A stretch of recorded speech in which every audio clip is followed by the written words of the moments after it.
everyone, it's Dianne at Minerva. I hope you're all having a wonderful week. And today I'm going to share a make with you for a sew along for the Alder Shirtdress by Grainline Studio. We're going to be making version B, but as you can see there are two variations that you can make with this pattern. And what we're going to be using today is a Minerva exclusive viscose chalet, and this particular design is called Dancing Lights. I really love the colours on this particular fabric. I love anything vibrant and bright, and I'm sure it's going to make a lovely shirt dress. Now, if you wish to sew along with me today, you do need to wash and prepare that fabric before we get started to make sure you're all prepared. Take a tape measure and check your sizing, and when you've measured yourself for the perfect fit, we're going to go and cut our pattern pieces together. So let's go and do that together now. So here we have our pattern pieces. So here we have the front bodice for view B. You're going to cut two pieces in fabric. Make a note of your pocket markings, the front button band placement and the darts. Here we have the skirt. This is also for view B. The front skirt, you're going to cut two pieces, make a note of your markings, and the straight grain is this way. Here we have the back skirt for view B. You're going to cut this piece on the fold line is here, lengthen or shorten at this double line here and make a note of your markings. Here we have the back bodice. You're going to cut one on the fold is here, and here we have the yoke. You're going to cut two on the fold and the fold line is here, note your markings. Here we have the under collar. You're going to cut two pieces, the grain line is this way. Make a note of your markings. Here we have the upper collar. You're going to cut one in fabric and one in interfacing on the fold is here. And the collar stand, cut two in fabric and one in interfacing on the fold line here. Here we have the pocket. You're going to cut two pieces. Note these markings. This is a straight grain. Here we have our button band. You're going to cut one in fabric. Make a note of the markings and the buttonhole placement. Here we have the armhole bindings. You're going to cut two, and the grain is going this way, so make sure you cut it on the bias. This is the right button band interfacing. You're just going to cut a piece in interfacing, and the left button band interfacing. Again, just cut one piece in interfacing. Now we're ready to begin making our shirt dress. So first of all, you want to wind half your thread onto your machine spool and check your needle is sharp. I'm using a number 70 sharps today. Change that before we begin, and then when you've done that, we're going to interface all our pieces that need interfacing. Now on your left front button band, you want to make sure that you place it 1.2 centimetres or half an inch just inside the raw edge. So that's between those lines marked. Let's do that first of all. Now to create your left button band, you're going to fold in on the first notch here, all the way down and give it a press. Now you've placed your interfacing 1.2 centimetres just inside, so you're folding that back against it, and then on your next notch you're going to fold it back again at the top, all the way down and give it a press, and this forms your button band. And then all the way down close to that fold edge you're going to stitch.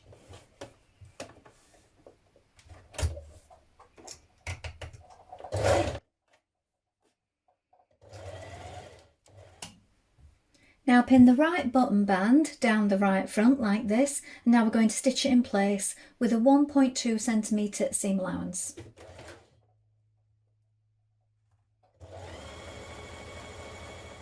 Now you're going to turn back the button band on the right side, turn under the unused part and turn the other part back to the notch here.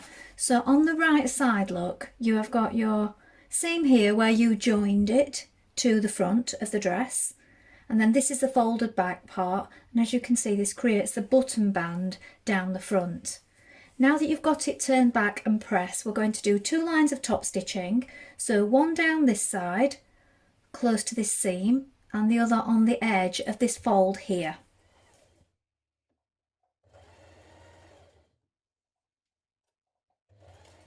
Now to sew your darts, you're going to bring your notches together at the side, So right sides facing like this, pinch them together. We're starting here at the side. We're working towards the point. Now I've placed a pin here so that you can clearly see it. We're working towards it, but we want to come off at a gradual V. So don't make it too sudden, otherwise you will get a bump. When you arrive at this point here, stitch straight off the edge, don't back tack, and we're going to leave our threads running free so that we can knot them.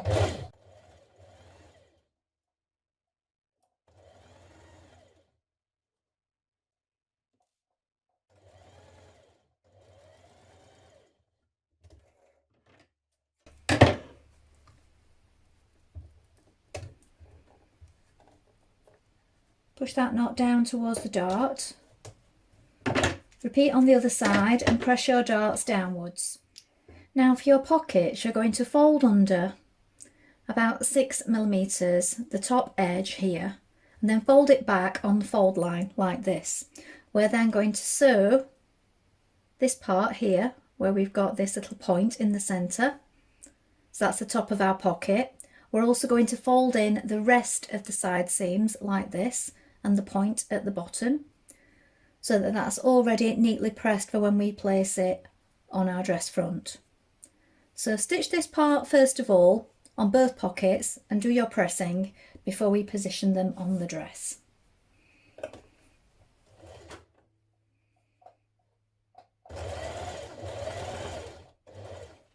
Now pin your pocket on at the positions marked, so you have markings here and for the point, and now we're going to top stitch around our pocket.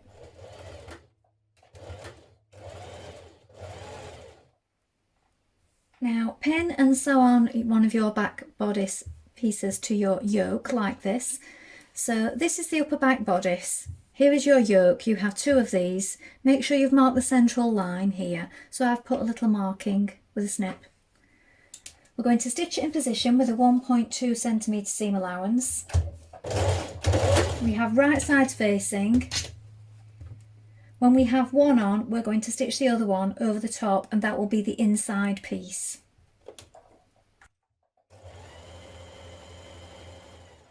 So now we take the other piece, so we have right side facing wrong side, place it on like this, match up your markings that you've made again here, and we're going to stitch this one over the top.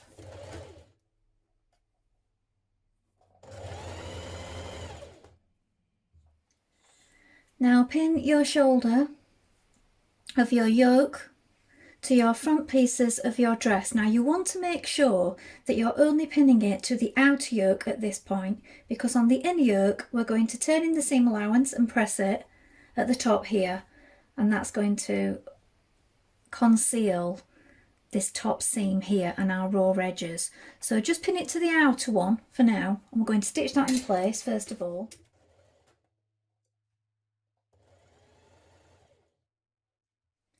Now with your seam pressed back on your inner yoke, bring it to meet the shoulder that you've just stitched here. Now you can pin it in place. Now if you wish you could hand stitch this from the inside, but what we're going to do is we're going to top stitch it from the outside. And that's going to give us a nice neat finish. Alternatively, you could pull it through and just stitch that seam again on the inside. In here and pull it through. Do it that way if you wish. Just make sure your pins are all lying flat. We go to the right side, stitch this seam down with top stitching. Now we're going to pin our front skirt panels to our back skirt panel. So this is the skirt part of view B. Pin them down the side like this and then stitch it in position with a 1.2cm seam allowance. Now we're going to do 3 lines of gathering stitches along the top of our skirt panel pieces. Now you can do 3 or you can do 2 if you wish. They do recommend 3 to make it more secure, so that's up to you. We do it 5mm away from the top, and then again 5mm after that. If you're doing a third, you'll need to leave good spacing there as well. So I'm just opting to do 2 because I often find that's enough. You need to leave some threads running free at the end.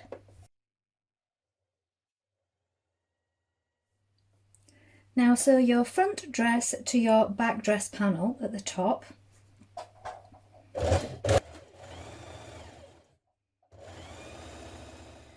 Now you're going to pin your skirt panels to your bodice.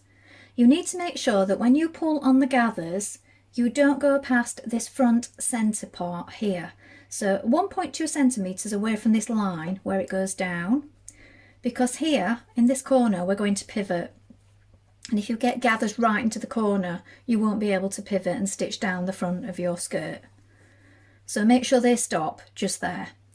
Make sure you line up your side seams here, and also mark yourself a centre point on the back bodice and on the skirt so that you know that you've got that even before you pull on those gathers.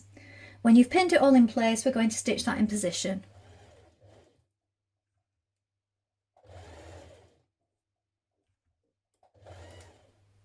Now with right sides together, sew the under collar centre back seam. Then when you've done this, press the seam open.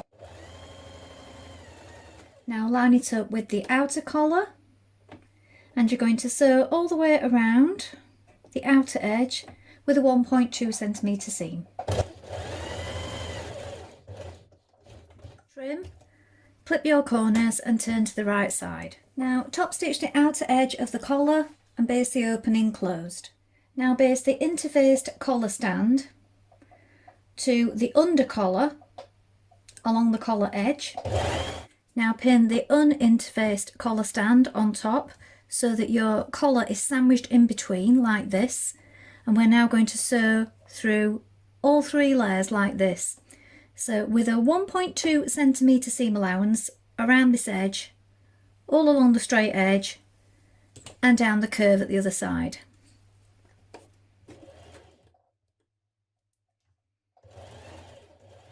Now align your collar stand with the front of the dress like this. Make sure that you match up the centre back here, the shoulder points, and make sure that this seam here is in line with the front,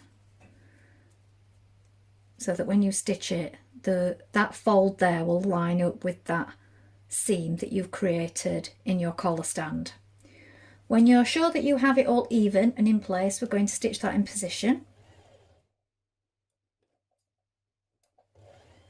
Now pin the inside of your collar stand to your dress, so you're enclosing this seam. I've pressed mine up first of all because I find that helps, and I've pinned it on the inside, and now I'm going to stitch through all layers along here.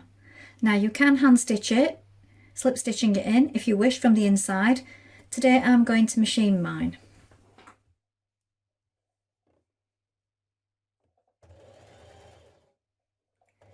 Now take your armhole binding and you're going to join the 2 short edges of one piece like this, and this will create a circle. We're then going to pin that to the armhole. So do this on both pieces.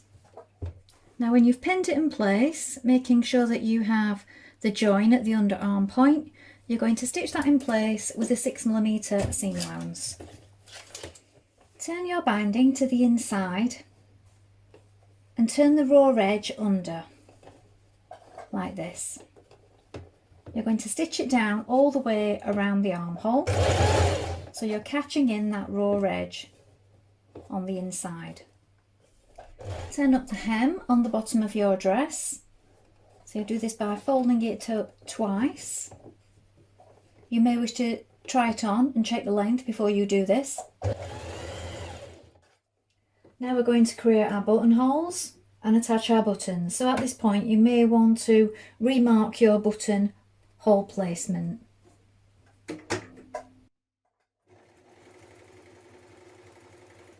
So here is the finished dress.